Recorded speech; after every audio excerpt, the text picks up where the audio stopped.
सत श्री अकाल जी सारिਆਂ ਨੂੰ। ਹੋਪ ਤੁਸੀਂ ਸਾਰੇ ਵਧੀਆ ਹੋਵੋਗੇ and welcome to my channel. ਅੱਜ ਦੇ ਇਸ ਕਲਾਸ ਦੇ ਵਿੱਚ ਆਪਾਂ ਕਰਨਾ ਹੈ ਕਲਾਸ ਨੰਬਰ 7 ਦਾ ਪਾਰਟ ਨੰਬਰ 3, ਜਿਹਦੇ ਵਿੱਚ ਆਪਾਂ ਪੂਰਾ ਡਿਸਕਸ ਕਰਾਂਗੇ ਇੰਟਰਸਟ ਔਨ ਕੈਪੀਟਲ। ਅਤੇ ਯੂਨਿਟ ਆਪਣੀ ਚੱਲ ਰਹੀ ਹੈ ਫਾਈਨੈਂਸ਼ੀਅਲ ਅਕਾਊਂਟਿੰਗ। ਟੌਪਿਕ ਆਪਣਾ ਚੱਲ ਰਿਹਾ preparation of final accounts of partnership firm. ਤਾਂ ਬਿਨਾਂ ਟਾਈਮ ਵੇਸਟ ਕੀਤੇ ਅੱਜ ਦੇ ਟੌਪਿਕ 'ਤੇ ਚੱਲਦੇ ਹਾਂ। ਇਹਦੇ 2 ਪਾਰਟਸ ਆਲਰੇਡੀ ਹੋ ਚੁੱਕੇ ਨੇ, ਜਿਨ੍ਹਾਂ ਨੇ ਨਹੀਂ ਦੇਖੇ ਤਾਂ ਪਲੀਜ਼ ਪਹਿਲਾਂ ਤੁਸੀਂ ਉਹ ਦੇਖੋ, ਫਿਰ ਇਹ ਵਾਲਾ ਪਾਰਟ ਕੰਟੀਨਿਊ ਕਰਨਾ। ਸੋ ਸਟਾਰਟ ਕਰਦੇ ਹਾਂ ਆਪਣੇ ਅੱਜ ਦੇ ਟੌਪਿਕ ਦੇ ਨਾਲ, ਜੋ ਹੈ ਇੰਟਰਸਟ ਔਨ ਕੈਪੀਟਲ। ਸਭ ਤੋਂ ਪਹਿਲਾਂ ਤੁਹਾਨੂੰ ਇੰਨਾ ਪਤਾ ਹੋਣਾ ਚਾਹੀਦਾ, ਇੰਟਰਸਟ ਔਨ ਕੈਪੀਟਲ ਆਪਾਂ 2 ਕੇਸਿਸ ਦੇ ਵਿੱਚ ਪ੍ਰੋਵਾਈਡ ਕਰਵਾਉਂਦੇ ਹਾਂ। ਠੀਕ ਹੈ, ਪਹਿਲਾ ਹੈ ਅਗਰ ਕੰਟਰੀਬਿਊਸ਼ਨ ਮੇਰੀ कैपिटल कंट्रीब्यूशन पार्टनर्स की इक्वल नहीं है। दूसरा है कि अगर प्रॉफिट शेयरिंग इक्वल नहीं है। ठीक है, सिर्फ इन्ना याद रखना है ये कि 2 केसिस के दिता जाता है, अगर कंट्रीब्यूशन इक्वल नहीं है, दूजा शेयरिंग प्रॉफिट शेयरिंग इक्वल नहीं है। हुण इंपोर्टेंट चीज़ ये है कि अगर इंटरस्ट ऑन कैपिटल आपां सिर्फ उदों देनी है, will only be allowed when it has been specifically mention in the deed. ਆਪਾਂ ਸਿਰਫ ਉਦੋਂ ਦੇਣੀ ਆ ਜਦੋਂ ਡੀਡ ਦੇ ਵਿੱਚ ਮੈਂਸ਼ਨ ਕੀਤਾ ਗਿਆ ਹੈ ਕਿ ਇੰਟਰਸਟ ਔਨ ਕੈਪੀਟਲ ਨੂੰ ਦੇਵੋ। ਅਗਰ ਡੀਡ ਦੇ ਵਿੱਚ ਮੈਂਸ਼ਨ ਨਹੀਂ ਕੀਤਾ ਗਿਆ ਹੈ ਕਿ ਇੰਟਰਸਟ ਔਨ ਕੈਪੀਟਲ ਦੇਣਾ ਹੈ ਜਾਂ ਨਹੀਂ ਦੇਣਾ, ਤਾਂ ਤੁਸੀਂ ਉਸ ਕੇਸ ਦੇ ਵਿੱਚ ਇੰਟਰਸਟ ਔਨ ਕੈਪੀਟਲ ਨਹੀਂ ਦੇਵੋਗੇ।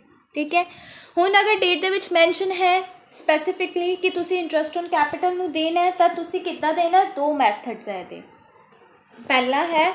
ਪਹਿਲਾ ਮੈਥਡ ਹੈ ਐਪਰੋਪਰੀਏਸ਼ਨ ਕਰ ਦੇਣੀ ਆਊਟ ਆਫ ਪ੍ਰੋਫਿਟ। ਜਦੋਂ ਲਿਖਿਆ ਗਿਆ ਹੈ ਐਪਰੋਪਰੀਏਸ਼ਨ ਆਊਟ ਆਫ ਪ੍ਰੋਫਿਟ, ਇਹਦਾ ਮਤਲਬ ਕੀ ਹੈ, ਜਿੰਨੇ ਤੁਹਾਡੇ ਕੋਲ ਪ੍ਰੋਫਿਟਸ ਅਵੇਲੇਬਲ ਹੈ ਸਿਰਫ ਔਰ ਸਿਰਫ ਉਸ ਕੇਸ ਦੇ ਵਿੱਚ ਦੇਣਾ ਤੁਸੀਂ ਇੰਟਰਸਟ ਔਨ ਕੈਪੀਟਲ। ਅਗਰ ਲੋਸ ਹੈ ਤਾਂ ਲੋਸ ਦੇ ਕੇਸ ਦੇ ਵਿੱਚ ਤੁਸੀਂ ਨਹੀਂ ਦੇਣਾ, ਪਹਿਲੇ ਵਾਲੇ ਮੈਥਡ ਦੇ ਵਿੱਚ। ਦੂਜਾ ਮੈਥਡ ਤੁਹਾਨੂੰ ਗਿਆ ਹੈ ਕਿ ਅਗਰ ਇਹਨੂੰ ਐਜ਼ ਅ ਟਰੀਟ ਕੀਤਾ ਗਿਆ ਹੈ ਚਾਰਜ ਅਗੇਂਸਟ ਪ੍ਰੋਫਿਟ, ਤਾਂ ਜਦੋਂ ਵੀ ਤੁਹਾਡੇ ਕੋਲ ਲਿਖਿਆ ਆ ਜਾਏ ਕਿ ਅਗਰ ਆਪਾਂ ਚਾਰਜ ਅਗੇਂਸਟ ਪ੍ਰੋਫਿਟ ਟਰੀਟ ਕਰ ਰਹੇ ਹਾਂ, ਤਾਂ ਉਹਦਾ ਮਤਲਬ ਕੀ ਹੈ, ਇੰਟਰਸਟ ਔਨ ਕੈਪੀਟਲ ਕੀ ਬਣ ਜਾਊਗਾ? ਕੰਪਲਸਰੀ ਐਕਸਪੈਂਸ ਬਣ ਜਾਊਗਾ ਕਿ ਉਹ ਦੇਣਾ ਹੀ ਦੇਣਾ। ਜਦੋਂ ਇੱਕ ਚੀਜ਼ ਕੰਪਲਸਰੀ ਐਕਸਪੈਂਸ ਬਣ ਗਈ ਨਾ, ਤਾਂ ਭਾਵੇਂ ਤੁਹਾਨੂੰ ਲੋਸ ਹੋ ਰਿਹਾ, ਭਾਵੇਂ ਹੋ ਰਿਹਾ ਤੁਹਾਡੀ ਕੰਪਨੀ ਨੂੰ ਪ੍ਰੋਫਿਟ, ਤਾਂ ਤੁਸੀਂ ਇੰਟਰਸਟ ਔਨ ਕੈਪੀਟਲ ਦੇਣਾ ਹੀ ਦੇਣਾ ਹੈ। ਲੋਸ ਦੇ ਕੇਸ ਦੇ ਵਿੱਚ ਵੀ ਦੇਣਾ ਹੈ, ਪਰ ਐਪਰੋਪਰੀਏਸ਼ਨ ਦੇ ਵਿੱਚ ਲੋਸ ਦੇ ਕੇਸ ਦੇ ਵਿੱਚ ਨਹੀਂ ਦੇਣਾ, but as a charge against profit ਦੇ ਕੇਸ ਦੇ ਵਿੱਚ ਭਾਵੇਂ ਲੋਸ ਹੈ ਤਾਂ ਵੀ ਤੁਸੀਂ ਉਹਨੂੰ ਦੇਣਾ ਹੀ ਦੇਣਾ। ਹੁਣ ਇਹਨੂੰ ਵਾਰੀ ਕਰਕੇ ਆਪਾਂ ਡਿਸਕਸ ਕਰਾਂਗੇ। ਸਭ ਤੋਂ ਪਹਿਲਾਂ ਸਾਡੇ ਕੋਲ legal provisions regarding interest on capital, very important. 4 case ਹੈ, 4 ਕੇਸ ਨੂੰ ਤੁਸੀਂ ਧਿਆਨ ਨਾਲ ਸਮਝਣਾ। ਕੇਸ ਨੰਬਰ 1 ਹੈ ਕਿ ਅਗਰ ਪਾਰਟਨਰਸ਼ਿਪ ਡੀਡ ਜਿਹੜੀ ਹੈ ਮੇਰੀ ਉਹ ਸਾਇਲੈਂਟ ਹੈ।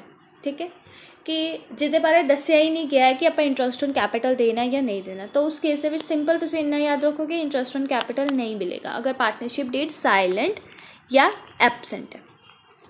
ਓਕੇ, ਕੇਸ ਨੰਬਰ 2 ਹੈ ਸਾਡੇ ਕੋਲ, ਅਗਰ ਤਾਂ ਤੁਹਾਨੂੰ ਪਾਰਟਨਰਸ਼ਿਪ ਡੀਡ ਦੇ ਵਿੱਚ ਇਹ ਦੱਸ ਦਿੱਤਾ ਗਿਆ ਹੈ ਕਿ ਇੰਟਰਸਟ ਔਨ ਕੈਪੀਟਲ ਦੇਣਾ ਹੈ, ਪਰ ਇਹ ਨਹੀਂ ਦੱਸਿਆ ਗਿਆ ਕਿ ਉਹਦਾ ਟ੍ਰੀਟਮੈਂਟ ਕਿੱਦਾਂ ਕਰਨਾ ਹੈ। ਠੀਕ ਹੈ, ਸੈਕਿੰਡ ਕੇਸ ਕੀ ਹੈ ਕਿ if there is a provision for giving interest on capital in the deed, but the deed is silent as to treatment of interest on capital, ਪਰ ਤੁਹਾਨੂੰ ਇਹ ਨਹੀਂ ਦੱਸਿਆ ਗਿਆ ਕਿ ਟ੍ਰੀਟਮੈਂਟ ਕਿੱਦਾਂ ਕਰਨਾ ਹੈ। ਤਾਂ 2 ਟ੍ਰੀਟਮੈਂਟ ਆਪਾਂ ਹੁਣੇ ਉੱਪਰ ਪੜ੍ਹੇ, ਐਜ਼ ਅ ਚਾਰਜ ਔਰ ਐਜ਼ ਐਨ ਐਪਰੋਪਰੀਏਸ਼ਨ। ਪਰ ਹੁਣ ਜਦ ਤੁਹਾਨੂੰ ਡੀਡ ਦੇ ਵਿੱਚ ਮੈਂਸ਼ਨ ਨਹੀਂ ਹੈ ਕਿ ਕਿਹੜਾ ਟ੍ਰੀਟਮੈਂਟ ਉਹਨੂੰ ਦੇਣਾ ਹੈ, ਤਾਂ ਤੁਹਾਨੂੰ ਅਕੋਰਡਿੰਗ ਟੂ ਸੈਕਸ਼ਨ 13 ਸੀ, ਆਹ ਪੁਆਇੰਟ ਯਾਦ ਰੱਖਣਾ ਕਿ ਜਦੋਂ ਮੈਂਸ਼ਨ ਨਹੀਂ ਹੈ ਟ੍ਰੀਟਮੈਂਟ ਕਿਹੜਾ ਪ੍ਰੋਵਾਈਡ ਕਰਨਾ ਹੈ, ਤਾਂ ਤੁਹਾਨੂੰ according to section 13 C of Indian partnership act 1932 ਦੇ ਅੰਦਰ ਦੱਸਿਆ ਗਿਆ ਹੈ ਕਿ ਜੇ ਤੁਹਾਨੂੰ ਨਹੀਂ ਮੈਂਸ਼ਨ ਕਿਹੜਾ ਟ੍ਰੀਟਮੈਂਟ ਦੇਣਾ, ਤਾਂ ਤੁਸੀਂ ਉਹਨੂੰ ਸਿਰਫ interest on capital will be allowed in case of profit only.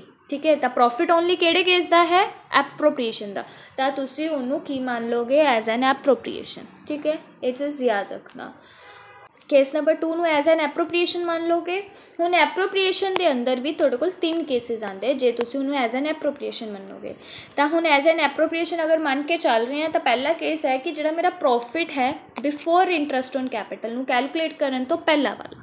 ਠੀਕ ਹੈ, ਪ੍ਰੋਫਿਟ ਉਹ ਵਾਲਾ ਜੋ ਇੰਟਰਸਟ ਔਨ ਕੈਪੀਟਲ ਨੂੰ ਕੈਲਕੂਲੇਟ ਕਰਨ ਤੋਂ ਪਹਿਲਾਂ ਵਾਲਾ ਹੈ, ਅਗਰ ਉਹ ਇਕੁਅਲ ਜਾਂ ਮੋਰ ਦੈਨ ਹੈ interest on capital the amount ਤੋਂ, ਤਾਂ ਤੁਸੀਂ ਉਹਨੂੰ ਪੂਰਾ ਦਾ ਪੂਰਾ ਦੇ ਦੋਗੇ। ਠੀਕ ਹੈ, ਹੁਣ ਐਗਜ਼ਾਮਪਲ ਦੇਖੋ, ਤੁਹਾਨੂੰ ਜ਼ਿਆਦਾ ਕਲੀਅਰ ਹੋਏਗਾ। ਰਾਮ ਐਂਡ ਸ਼ਾਮ 2 ਪਾਰਟਨਰ ਹੈ, ਸ਼ੇਅਰ ਕਰ ਰਹੇ profit and losses equally. Respective capital ਹੈ ਉਹਨਾਂ ਦੀ 60,000 ਔਰ 40,000, ਇੱਥੇ ਸਹੀ ਕਰ ਲੈਣਾ।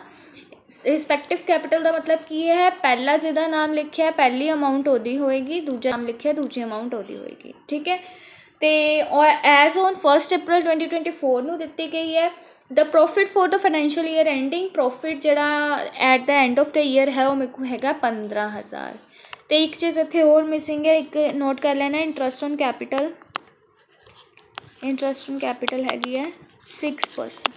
ठीक है, हुण देखो डिस्ट्रीब्यूशन किद्दां करनी है। सब तो पहला नैट प्रॉफिट लोगे 15,000, राम दा इंटरस्ट ऑन कैपिटल कैलकुलेट करोगे। राम दा इंटरस्ट ऑन कैपिटल किहदे ते कैलकुलेट करना है, राम दा अमाउंट किस तरह सीगा 60,000, 60,000 ते 6% लगा दोगे 3600 आएगा। शाम दा इंटरस्ट ऑन कैपिटल 4,000 ते 6% लगा दोगे 2400 आएगा। ठीक है, ਹੁਣ ਇਹ ਹੋ ਗਿਆ ਤੁਹਾਡੇ ਕੋਲ ਟੋਟਲ ਇਹਦਾ ਕਰੋਗੇ ਆਏਗਾ ਤੁਹਾਡੇ ਕੋਲ 6,000 रुपीज़। ਇਹ ਆਏਗਾ ਟੋਟਲ ਇੰਟਰਸਟ ਔਨ ਕੈਪੀਟਲ ਦੋਨਾਂ ਦਾ, ਰਾਮ ਔਰ ਸ਼ਾਮ ਦਾ। ਹੁਣ ਕੰਪੇਅਰ ਕਰਨਾ, ਜਿਹੜਾ ਮੇਰਾ ਪ੍ਰੋਫਿਟ ਹੈ ਜੋ ਮੈਨੂੰ ਬਿਫੋਰ ਇੰਟਰਸਟ ਔਨ ਕੈਪੀਟਲ ਦਿੱਤਾ ਉਹ 15,000 ਹੈ ਅਤੇ ਇੰਟਰਸਟ ਔਨ ਕੈਪੀਟਲ ਮੇਰਾ ਬਣ ਰਿਹਾ 6,000। ਤਾਂ ਸਾਫ਼ ਪਤਾ ਲੱਗ ਰਿਹਾ ਕਿ ਜਿਹੜਾ ਮੇਰਾ ਪ੍ਰੋਫਿਟ ਹੈ ਉਹ ਜ਼ਿਆਦਾ ਹੈ ਇੰਟਰਸਟ ਔਨ ਕੈਪੀਟਲ ਤੋਂ। ਤਾਂ ਜਿੰਨਾ ਮੇਰਾ ਇੰਟਰਸਟ ਔਨ ਕੈਪੀਟਲ ਬਣਦਾ ਮੈਂ ਉਨਾ ਹੀ ਦੇ ਦੂੰਗੀ ਕਿਉਂਕਿ ਮੇਰੇ ਕੋਲ ਸਫੀਸ਼ੈਂਟ ਪ੍ਰੋਫਿਟ ਹੈ। ਤਾਂ ਮੈਂ 15,000 ਚੋਂ ਜਿੰਨਾ ਮੇਰਾ ਇੰਟਰਸਟ ਔਨ ਕੈਪੀਟਲ ਬਣਦਾ ਮੈਂ ਉਨਾ ਦੇ ਦੂੰਗੀ, ਬਾਕੀ ਤਾਂ ਜਿਹੜਾ ਬਚ ਜਾਏਗਾ ਉਹ ਮੈਂ ਆਪਣੇ ਪਾਰਟਨਰਸ ਦੇ ਵਿੱਚ ਡਿਸਟਰੀਬਿਊਟ ਕਰੂੰਗੀ। ਹੁਣ ਜਿੰਨਾ ਮੇਰੇ ਕੋਲ ਪ੍ਰੋਫਿਟ ਬਚ ਗਿਆ ਉਹ ਪਾਰਟਨਰਸ ਦੇ ਵਿੱਚ ਕਿੱਦਾਂ ਡਿਸਟਰੀਬਿਊਟ ਕਰਨਾ ਇਕੁਅਲੀ, ਤਾਂ ਦੋਨਾਂ ਨੂੰ इक्वल अमाउंट दे देनी है। तो इधर 2 हिस्से करोगे तो थोड़े को आएगा 4,500 राम का तो 4,500 शाम का।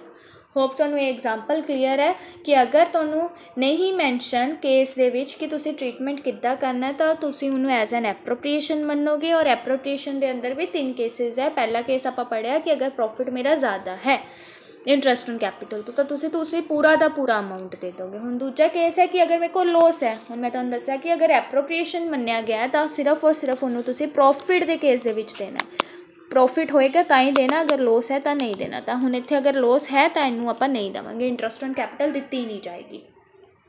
ठीक है, थर्ड केस है मेरे को if profit before interest on capital, कि प्रॉफिट इंटरस्ट ऑन कैलकुलेट करन तो पहला वाला जो प्रॉफिट है वो लैस दैन है। ठीक है, less than the interest on capital वाली अमाउंट तो जिन्ना मेरे को प्रॉफिट अवेलेबल होएगा ना सिर्फ और सिर्फ उस अमाउंट तक ही मैं दे पाऊँगी, मैं सारा नहीं देना इंटरस्ट ऑन कैपिटल। ठीक है, ये चीज़ ध्यान रखना। हुण जिन्ना मेरे को प्रॉफिट अवेलेबल है उसी अमाउंट तक देना है, तो उन्होंने किद्दां देना, उन्हां दी ratio of interest on capital. ठीक है, दोबारा दस रही वाला पॉइंट कि अगर जो मेरा प्रॉफिट है वो इंटरस्ट ऑन कैपिटल तो घट है तो मेरे को जिन्ना प्रॉफिट का अमाउंट है मैं सिर्फ उन्ने अमाउंट तक रिस्ट्रिक्ट कर देना अपना इंटरस्ट ऑन कैपिटल, मतलब मैं सारा नहीं दे सकती। तो वो जो मैं डिस्ट्रीब्यूट करना वो किस रेशियो के विच करना है, इंटरस्ट ऑन कैपिटल की रेशियो के विच। एग्जाम्पल करवानी है, ज़्यादा क्लीयर हो जाएगा विद प्रैक्टिकल। और तुहाडे कोल इदां छोटे छोटे प्रैक्टिकल भी पूछे जा सकते हैं, थ्योरी के क्वेश्चन भी पूछे जा सकते हैं, तां करके मैं इस टॉपिक के दोनों चीज़ां करवा रही हूँ। हुण देखो एक्स एंड वाई दो पार्टनर्स है, प्रॉफिट एंड लॉसिस नू शेयर कर रहे हैं इन 1:1 दे विच। रिस्पैक्टिव कैपिटल है 3 लाख और 1,50,000। दैट मीनस राम दी एक्स दी हैगी 3 लाख, वाई दी हैगी 1,50,000 ऑन एप्लस 2024। पार्टनरशिप डीड दे विच दस्सिया गया है कि इंटरस्ट ऑन कैपिटल देना है 8% per annum. Distribution of profit and loss among the partner if profit for the financial year is ₹30,000। कहते हुण दसो प्रॉफिट और लॉस में किद्दां डिस्ट्रीब्यूट करोगे अगर तुहाडे कोल 30,000 का प्रॉफिट है। सब तो पहला वही चीज़ प्रॉफिट है साढ़े को 30,000। दूजा चीज़ आप कैलकुलेट करना interest on capital. Interest on capital नू कैलकुलेट करो, इंटरस्ट ऑन कैपिटल कैलकुलेट करोगे तो ये आएगा मेरे को एक्स का 3 लाख का 8% कितना क्या से उन्होंने 8% क्या से, तो 8% करोगे तो को आएगा 2,400 रुपीज़। और दूसरा वाई का 1,50,000 ओदा करोगे 8% तो को आएगा 12,000। जो इहदा टोटल करोगे तो को आएगा 36,000। हुण तुसीं कंपेयर करो जिहड़ा तुहाडे कोल प्रॉफिट अवेलेबल है 30,000 वो तो लैस दैन है मेरा 36,000 तो है ना, जिन्ना मैं इंटरस्ट ऑन कैपिटल देना है। तो हुण इस केस दे विच मैं इंटरस्ट ऑन कैपिटल सिर्फ और सिर्फ प्रॉफिट की अमाउंट जिन्ना ही दे सकती हैं। हुण जब मेरे को ज़्यादा है ही नहीं, मैं ज़्यादा किवें देता। ठीक है, तो हुण सिर्फ प्रॉफिट की अमाउंट तक देना, पर किहड़ी रेशियो दे विच देना, उन्हां दे इंटरस्ट ऑन कैपिटल की रेशियो दे विच। तो इंटरस्ट ऑन कैपिटल की रेशियो निकालनी पेगी तुहानूं। एक्स का इंटरस्ट ऑन कैपिटल कितना कैलकुलेट किया 24,000, वाई का कितना किया 12,000। आ जीरोस कैंसल हो जाओगे, रेशियो मतलब 24,000 तुसीं ऊपर रखोगे, 12,000 नीचे रखोगे, ਜ਼ੀਰੋਜ਼ ਦੇ ਨਾਲ ਜ਼ੀਰੋ ਕੈਂਸਲ, 12 ਦੇ ਟੇਬਲ 'ਤੇ 1 ਤੇ 12 ਦੇ ਟੇਬਲ 'ਤੇ 2 ਤੇ, ਤਾਂ x ਦੀ ਆਏਗੀ 2 ਔਰ y ਦੀ ਆਏਗੀ 1, ਤਾਂ ਇਹ ਹੋ ਗਿਆ 2:1, ਤਾਂ ਇਹਦਾ ਟੋਟਲ ਕਰੋਗੇ ਆਏਗਾ 3। ਹੁਣ ਦੇਖੋ ਕੈਲਕੂਲੇਟ ਕਿੱਦਾਂ ਕਰਨਾ ਇੰਟਰਸਟ ਔਨ ਕੈਪੀਟਲ। ਜਿੰਨਾ ਮੇਰੇ ਕੋਲ ਪ੍ਰੋਫਿਟ ਸੀਗਾ 30,000, x ਦਾ ਕਿੰਨਾ ਸ਼ੇਅਰ ਸੀਗਾ 2, टोटल नाल डिवाइड कर दोगे 3, तो 30,000 का 2/3 करोगे आएगा 20,000, और y का 30,000 का कितना शेयर सीगा 1/3 करोगे आएगा 10,000। तो जो तुम इन्हू प्लस करके देखोगे 30,000 ही आ रहा है। तो आप कित्थे तक कितना रिस्ट्रिक्ट कर दिता, जिन्ना मेरे को प्रॉफिट सीगा उन्ना ही रिस्ट्रिक्ट करता, ज़्यादा मैं दे ही नहीं सकती। होप तुहानू ये वाला केस भी क्लीयर है। नैक्सट केस देखो, इंपॉर्टेंट नोट एक बार पढ़ लो कि अगर पार्टनरशिप डीड दे विच मैंशन नहीं है कि इंटरस्ट ऑन कैपिटल नू एज अ चार्ज मनना है या एज एप्रोप्रिएशन, तो तुसी हमेशा उन्होंने एज एन एप्रोप्रिएशन मनोगे और हमेशा उन्होंने ओनली प्रॉफिट के केस के विच ही डिस्ट्रीब्यूट करोगे। लॉस है तो लॉस के केस के विच उन्होंने तुसी नहीं देना। केस नंबर 3 है कि अगर एज अ ट्रीट कर रहे हैं एज अ चार्ज, तो एज अ चार्ज अगर ट्रीट कर रहे हैं तब भावें मेरे को लॉस भी है ना, ता भी मैं पूरा का पूरा ही देना है। प्रॉफिट है तो पूरा दिता ही जाऊगा, पर जो लॉस है ता भी मैं पूरा इंटरस्ट ऑन कैपिटल देना है। यदा मैं एग्जाम्पल करवानी हूँ, हुणे रुक जाओ। पहला केस नंबर 4 देखो। केस नंबर 4 दे विच की कहा गया है कि अगर ट्रीट करन नूं कहा गया एज एन एप्रोप्रिएशन, तो तुसी ओनू ओनली प्रॉफिट तक ही दोवोगे, जिन्ना प्रॉफिट है जिद्दां आपां केस नंबर 2 दे विच कीता एग्जैक्ट होता है, तो इहदे विच होर कुछ नहीं है। पर केस नंबर 3 की कह रहा है कि अगर उन्होंने as a interest on capital नूं एज अ चार्ज किया तो उन्होंने किवें देना है। हुण पहला उहदा एग्जाम्पल देख लो। चार्ज कितना मतलब लॉस भी हो सकता है, प्रॉफिट भी हो सकता है, तो आप पूरा का पूरा ही देना है, उन्होंने रिस्ट्रिक्ट नहीं कर सकते। हुण ये हो गया मेरे को 50,000 एक्स का कैपिटल, 30,000 वाई का कैपिटल, प्रॉफिट एंड लॉस में इक्वली देना है। They agree to allot 12% capital interest on capital per annum, profit before interest on capital 8,000। हम प्रॉफिट लिखोगे same procedure, interest on capital में कैलकुलेट करोगे। एक्स का 50,000 का 12% करोगे 6,000 रुपीज़, वाई का 30,000 का 12% करोगे 3,600 रुपीज़। हम जो तुम इनू ऐड करोगे तो तुम नोटिस करोगे जो मेरे को प्रॉफिट है वो तो घट है, मेरा 96,000 है, पर ये एज अ चार्ज है तो मैं इनू पूरा का पूरा ही देना पेगा, मैं रिस्ट्रिक्ट नहीं कर सकती 8,000 तक। ठीक है, हुण 36,000 और 9600 हो गया। 8,000 के विचों 9600 नू माइनस कर दोगे, थोड़े कोल की बच जूगा, लॉस बच जूगा, क्योंकि प्रॉफिट तो मेरे को घट से, इंटरस्ट ऑन कैपिटल मैनू ज़्यादा देना पिया, ऑबवियस जी गल है लॉस आ जूगा। हुण इस लॉस नू तुसी पार्टनर्स के विच डिस्ट्रीब्यूट करना है, जो भी तुहानू क्वेश्चन कहेगा उदा। क्वेश्चन ने क्या इक्वली, तो इक्वली दे दोगे, मतलब 1600 है तो 800 दे दोगे एक्स नू ते 800 दे दोगे वाई नू, पर एक ही है लॉस। होप तुहानू सारे केसेस क्लीयर ने विद एग्जाम्पल करवाए हैं, क्योंकि ये एग्जाम क्वेश्चन भी आ सकते हैं, प्रैक्टिकल तो थ्योरी तो पूछी ही जा सकते हैं। इंपॉर्टेंट टॉपिक्स सारे के सारे मैं करवा दिते ने, एक बार दोबारा वीडियो देखना तुहानू होर वधिया तरीके नाल क्लीयर हो जाएगा। ठीक है, हुण नैक्सट इलस्ट्रेशन है मेरे को कई बार ना क्वेश्चन दे विच इदां हो सकता है, तुहानू पूछा जा सकता है इंटरस्ट ऑन कैपिटल कैलकुलेट करो, तो वो कैलकुलेशनस एक बार देख लो कि उन्होंने किद्दां कैलकुलेट करना है, कि अगर एडिशनल कैपिटल है, अगर ड्रॉइंग्स है तो उन्होंने असीं किद्दां कैलकुलेट करांगे। ठीक है, तो प्रैक्टिकल जे आया तो थोड़ा गलत ना होवे। सब तो पहला है ए और बी दो पार्टनर्स है जिन्होंने बिजनेस स्टार्ट किया 1 अप्रैल नू।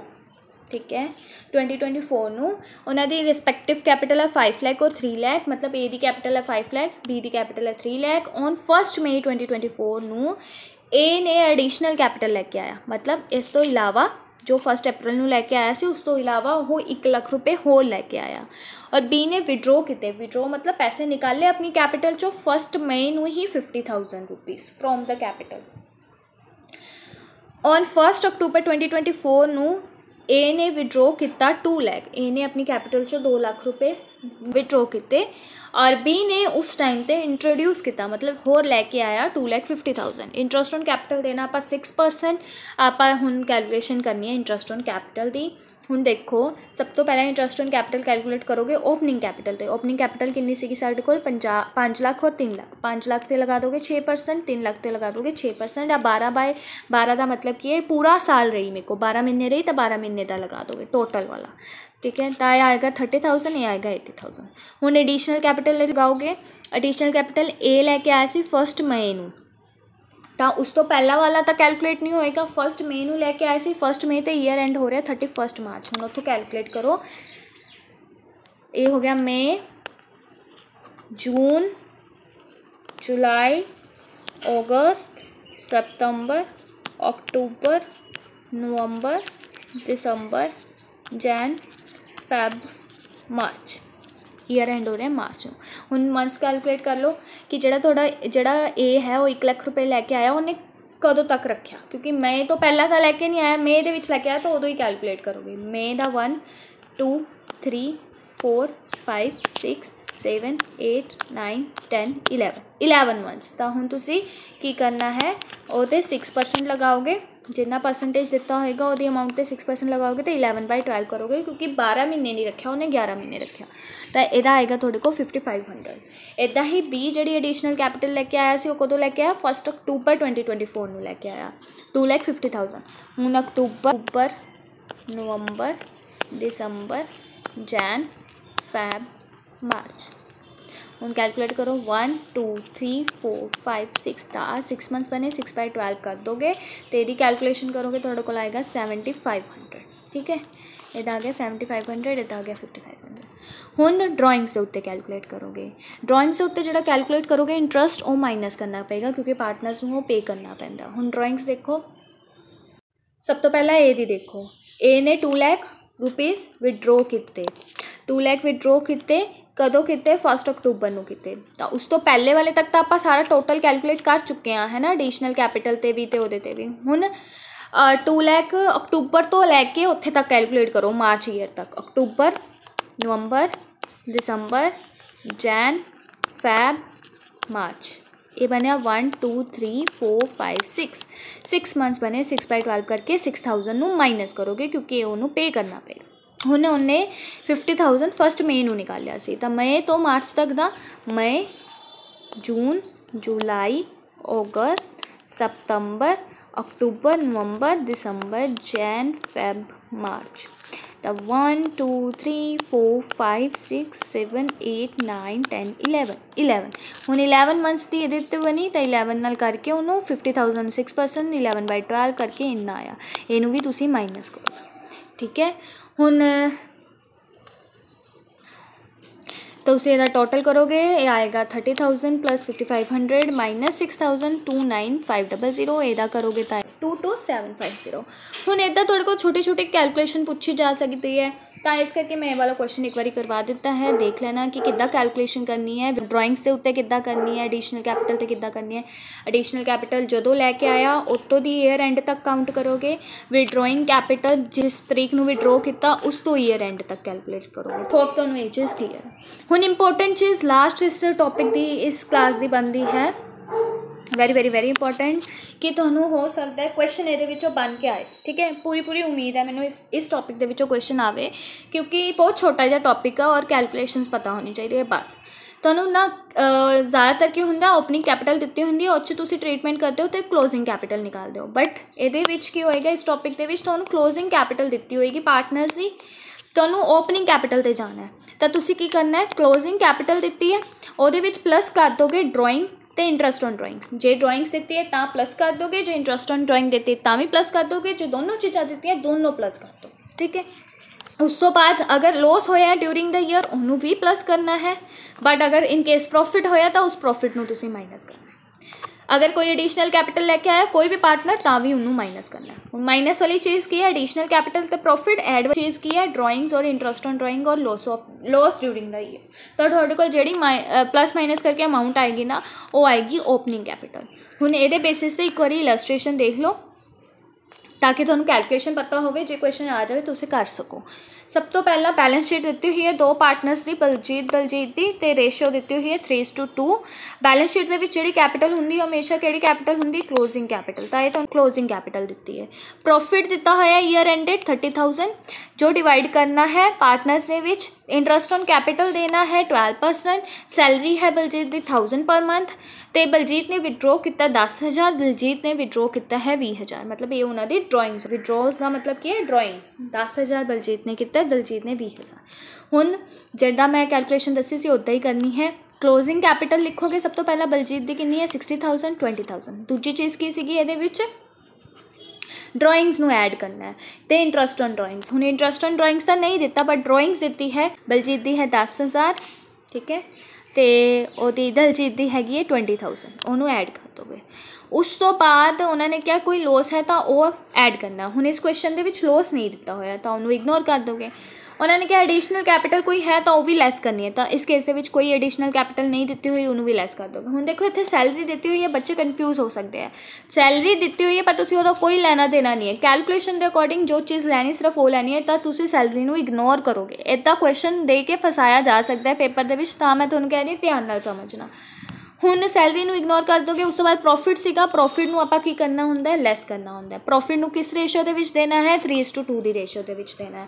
ਹੁਣ ਕਿਵੇਂ ਦੇਵੋਗੇ, 30,000 ਹੈ ਅਤੇ ਬਲਜੀਤ ਦਾ ਕਿੰਨਾ ਹੈ 3:2, ਦੋਨਾਂ ਦੀ ਕਿੰਨੀ ਸੀ 3:2, ਤਾਂ 3:2 ਮਤਲਬ 3 + 2 ਹੋ ਗਿਆ 5 ਨਾਲ ਡਿਵਾਈਡ ਕਰ ਦੋਗੇ। ਜਦੋਂ ਤੁਸੀਂ ਇਹਨੂੰ ਕੈਲਕੂਲੇਟ ਕਰੋਗੇ ਤੁਹਾਡੇ ਕੋਲ ਆਏਗਾ 18,000, ਠੀਕ ਹੈ। ਕਰਕੇ ਦੇਖ ਲੈਂਦੇ ਹਾਂ, 5 1 5, 5 6 30 ਔਰ ਇਹ ਹੋ ਗਿਆ 3 0, ਅਤੇ ਉਦੋਂ 3 ਨੂੰ 6 ਨਾਲ ਤੁਸੀਂ ਮਲਟੀਪਲਾਈ ਕੀਤਾ ਆਇਆ 18, ਪਿੱਛੇ ਲੱਗ ਗਏ 3 0, ਇਹ ਆ ਗਿਆ 18,000, ਠੀਕ ਹੈ। ਇੱਦਾਂ ਹੀ ਦਲਜੀਤ ਦਾ ਕੈਲਕੂਲੇਟ ਕਰੋਗੇ। ਦਲਜੀਤ ਦੀ ਕੈਪੀਟਲ ਕਿੰਨੀ, ਪ੍ਰੋਫਿਟ ਹੈਗਾ 1000 ਅਤੇ ਰੇਸ਼ੋ ਕਿੰਨੀ ਹੈ 2 ਨੂੰ ਡਿਵਾਈਡ ਕਰ ਦੋਗੇ 5 ਨਾਲ। ਸੇਮ ਪ੍ਰੋਸੈਸ ਇੱਥੇ ਵੀ 6,000 ਆਏਗਾ ਬਟ ਇੱਥੇ ਜਦ ਤੁਸੀਂ ਮਲਟੀਪਲਾਈ ਕਰੋਗੇ 12,000 ਆ ਜਾਏਗਾ, ਤਾਂ ਪ੍ਰੋਫਿਟ ਨੂੰ ਲੈਸ ਕਰ ਦੋਗੇ। ਜਦੋਂ ਤੁਸੀਂ ਪ੍ਰੋਫਿਟ ਨੂੰ ਲੈਸ ਕਰੋਗੇ ਤੁਹਾਡੇ ਕੋਲ ਆਏਗਾ 42,000, ਉਹ 'ਚ ਤੁਸੀਂ ਐਡ ਕਰੋਗੇ ਡਰਾਇੰਗ ਤਾਂ ਤੁਹਾਡੇ ਕੋਲ ਆਏਗਾ 52,000, ਇੱਥੇ ਵੀ ਆਇਆ 28,000, ਤਾਂ ਇਹ ਤੁਹਾਡੀ ਆ ਗਈ ਓਪਨਿੰਗ ਕੈਪੀਟਲ। ਤਾਂ ਇੱਦਾਂ ਛੋਟਾ ਜਿਹਾ ਕੁਐਸਚਨ ਪੁੱਛਿਆ ਜਾ ਸਕਦਾ, ਤਾਂ ਮੈਂ ਤੁਹਾਨੂੰ ਇਹ ਕਰਵਾ ਦਿੱਤਾ ਹੈ। ਅਗਰ ਤਾਂ ਕੋਈ ਐਕਸਟਰਾ ਇਨਫੋਰਮੇਸ਼ਨ ਦਿੱਤੀ ਇਹਦੇ ਇਲਾਵਾ, ਠੀਕ ਹੈ, ਇਹਦੇ ਇਲਾਵਾ ਕੋਈ ਐਕਸਟਰਾ ਇਨਫੋਰਮੇਸ਼ਨ ਦਿੱਤੀ ਹੈ, ਉਹਨੂੰ ਤੁਹਾਡਾ ਕੰਮ ਸਿਰਫ ਹੈ ਕੀ ਕਰਨਾ, ਇਗਨੋਰ ਕਰਨਾ, ਕਨਫਿਊਜ਼ ਨਾ ਹੋਣ, ਠੀਕ ਹੈ। ਹੁਣ ਨੈਕਸਟ ਹੈ ਸਾਡੇ ਕੋਲ ਛੋਟੀ ਜਿਹੀ ਐਂਟਰੀਜ਼ ਦੇਖ ਲਓ। ਇਸ ਤੋਂ ਬਾਅਦ ਇਹ ਕਲਾਸ ਹੁੰਦੀ ਹੈ ਖਤਮ ਸਾਡੀ, ਮਿਲਾਂਗੇ ਨੈਕਸਟ ਕਲਾਸ ਦੇ ਵਿੱਚ। ਸਭ ਤੋਂ ਪਹਿਲਾਂ ਐਂਟਰੀਜ਼ ਦੇਖ ਲਓ। ਅਗਰ interest on capital the entry ਪਾਣੀ ਹੈ ਤਾਂ ਇੰਟਰਸਟ ਔਨ ਕੈਪੀਟਲ ਅਕਾਊਂਟ ਕੀ ਹੋਏਗਾ, ਡੈਬਿਟ, ਅਤੇ ਪਾਰਟਨਰਸ ਦੇ ਵਿੱਚ ਹੋ ਜਾਏਗਾ ਉਹ ਕ੍ਰੈਡਿਟ। ਪਾਰਟਨਰਸ ਕੈਪੀਟਲ ਅਕਾਊਂਟ ਅਗਰ ਮੇਰਾ ਬਣਦਾ ਹੈ ਫਲਕਚੁਏਟਿੰਗ, ਅਤੇ ਪਾਰਟਨਰਸ ਕਰੰਟ ਅਕਾਊਂਟ ਅਗਰ ਮੇਰੀ ਬਣਦੀ ਹੈ ਫਿਕਸਡ। ਇੱਦਾਂ ਹੀ ਅਗਰ P&L ਦੇ ਵਿੱਚ ਟ੍ਰਾਂਸਫਰ ਕਰਨਾ ਹੈ ਤਾਂ P&L ਐਪਰੋਪ੍ਰੀਏਸ਼ਨ ਅਕਾਊਂਟ ਹੋ ਜਾਏਗਾ debit to interest on capital ਹੋ ਜਾਏਗਾ। ਜਨਰਲ ਐਂਟਰੀ ਵਾਲੇ ਰੂਲਸ ਮੈਂ ਸਾਰੇ ਬੇਸਿਕ ਕਲਾਸਿਸ ਦੇ ਵਿੱਚ ਕਰਵਾਏ ਹੋਏ। ਸੋ ਇਹ ਸੀ ਜੀ ਅੱਜ ਦੀ ਆਪਣੀ ਕਲਾਸ। ਹੋਪ ਤੁਹਾਨੂੰ ਸਾਰੀ ਚੀਜ਼ਾਂ ਸਮਝ ਆ ਗਈਆਂ ਹੋਣਗੀਆਂ। ਆਈ ਥਿੰਕ ਜਿਨ੍ਹਾਂ ਦੇ ਜ਼ਿਆਦਾ ਦੇਰ ਟਾਈਮ ਦਾ ਗੈਪ ਪੈ ਗਿਆ BCom ਔਰ +2 ਦੇ ਵਿੱਚ, ਤਾਂ ਉਹਨਾਂ ਨੂੰ ਸ਼ਾਇਦ ਥੋੜ੍ਹਾ ਜਿਹਾ ਰਿਕੋਲ ਹੋਣ ਦੇ ਵਿੱਚ ਪ੍ਰੋਬਲਮ ਹੋਏ, ਤਾਂ ਤੁਸੀਂ ਇਹਨੂੰ 2 ਵਾਰ ਦੇਖੋ, 3 ਵਾਰ ਦੇਖੋ, ਤੁਹਾਨੂੰ ਈਜ਼ਲੀ ਸਮਝ ਆ ਜਾਏਗਾ। ਅਤੇ ਹੋਪ ਤੁਹਾਨੂੰ ਕਲਾਸ ਵਧੀਆ ਲੱਗੀ ਹੋਏ। ਜੇ ਤੁਹਾਨੂੰ ਕਲਾਸ ਵਧੀਆ ਲੱਗੀ ਹੋਏ ਪਲੀਜ਼ ਚੈਨਲ ਨੂੰ ਸਬਸਕ੍ਰਾਈਬ ਕਰਨਾ, ਵੀਡੀਓ ਨੂੰ ਲਾਈਕ ਜ਼ਰੂਰ ਕਰਨਾ ਔਰ ਸ਼ੇਅਰ ਜ਼ਰੂਰ ਕਰਨਾ। ਇਹਦੇ ਨਾਲ ਨਾਲ ਆਪਣਾ ਫੀਡਬੈਕ ਹੈ ਜੋ ਕਮੈਂਟ ਸੈਕਸ਼ਨ ਦੇ ਵਿੱਚ ਜ਼ਰੂਰ ਦੇਣਾ, ਠੀਕ ਹੈ। ਮਿਲਦੇ ਹਾਂ ਨੈਕਸਟ ਕਲਾਸ ਦੇ ਵਿੱਚ। ਨੈਕਸਟ ਕਲਾਸ ਦੇ ਵਿੱਚ ਆਪਾਂ ਟੋਪਿਕ ਕਰਾਂਗੇ interest on drawings. So thank you so much.